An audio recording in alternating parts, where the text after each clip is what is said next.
কুট্টুসের অন্নপ্রাশনের জন্য কি গিফট নিলাম এবং কোচবিহার যাওয়ার আগের দিনটা আমি কেমন তাড়াহুড়ো করে কাটিয়েছি সবকিছু নিয়ে থাকছে আজকের এই ব্লগটা।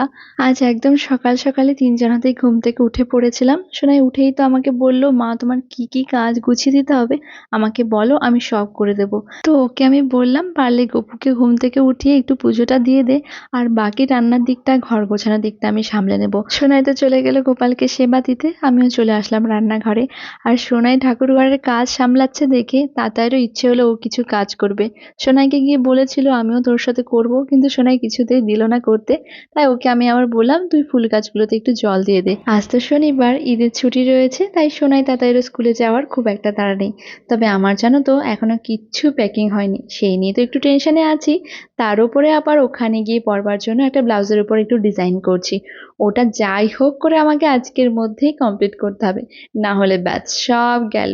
রান্না করতে করতে মাঝখানে ঠাকুর ঘরে একটু উঁকি মেরে দেখলাম সোনাই খুব সুন্দর করে সিংহাসনটাকে সাজিয়ে দিয়েছে। এবার থেকে ভাবছি সকালে যেহেতু সোনাইয়ের টিউশন থাকে না, সকালের পুজোটা ওকেই দিতে বলবো। ও বেশ সুন্দর করে সিংহাসনটা সাজায়। আমার যেহেতু কাজের তাড়া থাকে, আমি খুব একটা ভালো করে সিংহাসনটা সাজাতে পারি না।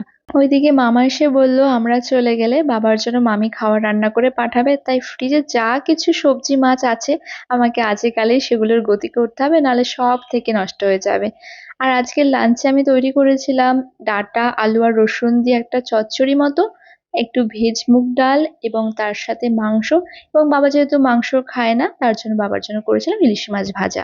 তোমাদের দাদাভাইও যেহেতু মাছ মাংস ডিম খেতে খুব একটা পছন্দ করে না, কিন্তু ইলিশ মাছ ভাজা করলে মাঝে মধ্যে দু এক পিস খায়, তাই ওর জন্য এক্সট্রা করে এক পিস ভেজে রাখলাম, যদি মন করে তো খাবে, আর না হলে আমি খেয়ে নেবো।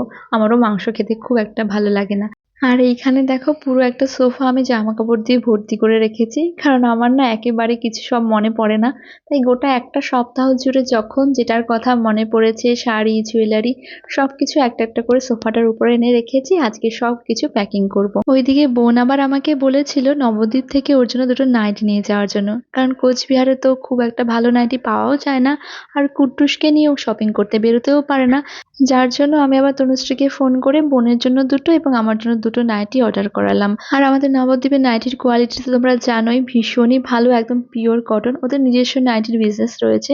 তোমাদের যদি প্রয়োজন হয় দেখো স্ক্রিনে ওর নাম্বারটা দিয়ে দিয়েছি, তোমরা একবার যোগাযোগ করে নিও। চারটে নাইটি ভীষণ সুন্দর, তবে আমার লালটা এবং মেরুনটা বেশি ভালো লেগেছে। ভাবছি ওই দুটো আমি রাখবো আর বাকি দুটো বোনকে দিয়ে দেবো। প্রত্যেকটা নাইটির সাথে কিন্তু স্লিভ দেওয়া রয়েছে, যারা স্লিভলেস পরতে ভালোবাসে না তারা স্লিভ অ্যাডজাস্ট করে পরতেই পারবে। তবে আমি মাঝে মধ্যে স্লিভ দিয়ে পরি, আবার কখনো কখনো স্লিভলেসও পরি। কিছু কিছু নাইটি আছে দেখবে স্লিভলেস পরলে ভালো লাগে, আবার কিছুগুলো আছে স্লিভ অ্যাডজাস্ট করলে তবেই বেশি ভালো লাগে। আচ্ছা চলো এবার দেখে নিই আমার কুট্টুসের জন্য কি উপহার এনেছি। খুবই সামান্য কিছু উপহার এনেছি গো, কারণ এখন এত সোনার দাম বেড়ে গেছে, এখন এই মুহূর্তে সোনা কেনা একেবারেই পসিবল হচ্ছে না। তবে ওর নামকরণের সময় তো ওকে সোনার বালা দিয়েছিলাম, তার জন্য এবার ভাবলাম অন্য কিছুই দেওয়া যাক। তাই প্রথম মিষ্টান্ন খাওয়ার জন্য এর উপর বাটি এবং চামচটা এনেছি। বাবাও যেহেতু কুট্টুসের মুখ দেখে ওকে সোনার চেন দিয়েছিল, তাই এইবারে একটা রূপোর থালা এবং একটা গ্লাস এনেছে। বাবা কিন্তু সোনাই দাদার বেলাতেও ওদের মুখ দেখে সোনার চেন দিয়েছিল, পরে ওদের অন্নপ্রাশনের সময় সোনাইকে দিয়েছিল রূপোর বাটি এবং চামচ, এবং তাতাইয়ের বেলা দিয়েছিল রূপোর থালা এবং গ্লাস। তো সব গিফট গুলো কিন্তু মোটামুটি তোমাদের সাথে শেয়ার করে দিয়েছি। চলো এবার আমার কাজে বসা যাক, ব্লাউজটা আমাকে কমপ্লিট করতেই হবে। কাল রাতে বসে অনেকখানি কমপ্লিট করে রেখেছি, আজকে আবার কিছুটা করতে হবে। এই যে স্টিক টাইপের গুলো রয়েছে এগুলোকে আমি ব্লাউজের মধ্যে বসাচ্ছি। স্লিভের মধ্যে এরকম ভাবে বসিয়েছি এবং ব্লাউজের সামনের দিকটা নেক পোর্শনেও কিছুটা বসাচ্ছি। এটা যেই শাড়ির ব্লাউজ পিস সেটার মধ্যে জানো তো খুব সুন্দর কাজ করা রয়েছে, কিন্তু ব্লাউজটা যেহেতু একেবারে সিম্পল, তাই ভাবলাম নিজেই হাতে করে কিছু কাজ করে নিই, না হলে শাড়িটার সাথে পরলে খুব একটা মানাবে না। তাই এত কারিগরি, তো হাতে তো বেশি খুব সময় নেই, তাই আজকের ব্লগটা এখানেই শেষ করছি। দেখা হচ্ছে অন্যদিন, টাটা।